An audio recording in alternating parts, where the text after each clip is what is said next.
మాజీ ఎంపీ కేశినేని నాని ఏ క్షణంలోనైనా టీడీపీలోకి రీఎంట్రీ ఇచ్చే అవకాశం ఉందని పార్టీ వర్గాలు ఓపెన్ గానే చర్చించుకుంటున్నాయి. అందుకు చంద్రబాబు కూడా సుముఖంగా ఉన్నారని, నాని చేసిన తప్పును తెలుసుకుంటే చాలని చెబుతున్నారని వార్తలొస్తున్నాయి. ఆయన సోదరుడు చిన్ని ఇప్పుడు బెజవాడ ఎంపీగా ఉన్నప్పటికీ ఇద్దరిలో నాని బెటర్ అన్న అభిప్రాయం చంద్రబాబు, లోకేష్ లో కలుగుతోంది. ఇది ఒక కోణం. బెజవాడ తమ్ముళ్ల కుమ్ములాట, ఆధిపత్య పోరు మరో కోణమని చెప్పక తప్పదు. కేశినేని నాని తిరిగి రావటం కొంతమందికి ఇష్టం లేకపోవచ్చు.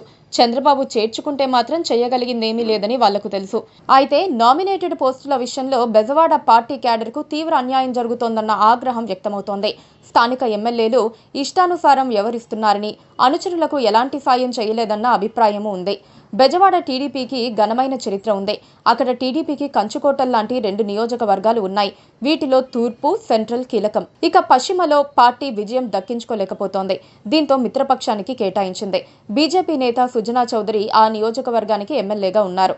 తూర్పుకు టీడీపీ నేత గద్దె రామ్మోహన్ రావు, సెంట్రల్ నియోజకవర్గానికి అదే పార్టీకి చెందిన బోండా ఉమా ప్రతినిధులుగా ఉన్నారు. ఎన్నికల్లో గెలిచేందుకు ఆ ఇద్దరు నేతలు తమ అనుచరుల సేవలను బాగానే వినియోగించుకుంటున్నారు. ఏరు దాటిన తర్వాత బోడి మల్లన్న అన్నట్లుగా అనుచరులను ఇప్పుడు వదిలేశారన్న టాక్ నడుస్తోంది. నామినేటెడ్ పదవులు ఇప్పించుకోవటంలో ఉదాసీన వైఖరి పాటిస్తున్నారన్న అసంతృప్తి అనుచరుల్లో ఉంది. తన విజయానికి కృషి చేసిన వారికి నామినేటెడ్ పదవులు ఇప్పిస్తామని హామీ ఇచ్చిన గద్దె ఇప్పుడు మొహం చాటేసినట్లు చెబుతున్నారు. అదేమంటే తాను పంపిన జాబితాకు చంద్రబాబు నుంచి స్పందన రాలేదని చెప్పుకుంటూ గద్దె తప్పించుకుంటున్నారట. దీంతో అగ్గి మీద గుగిలమవుతోన్న గద్దె అనుచరులు ఆయనకు వ్యతిరేకంగా సోషల్ మీడియాలో పోస్టులు పెడుతూ పరువును బజారుకి ఇడ్చుతున్నారు. సెంట్రల్ నియోజకవర్గం ప్రతినిధి బోండా ఉమా ఒకరిద్దరికి ఇప్పటికే నామినేటెడ్ పదవులు ఇప్పించుకున్నారు. అయితే అందులోనూ ఒక ట్విస్ట్ ఉంది. తన వ్యక్తిగత పనులు చేయించి పెట్టిన వారికి పదవులు ఇప్పించారని టాక్ ఉంది. నియోజకవర్గంలో కృషి చేసి పార్టీని బలోపేతం చేసిన వారిని బోండా ఉమా పక్కన పెట్టారని చెబుతున్నారు.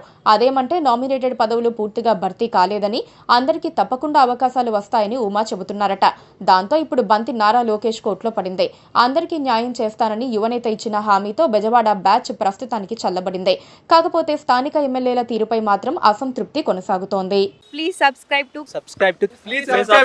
subscribe to KTV Telugu. KTV Telugu. KTV Telugu channel.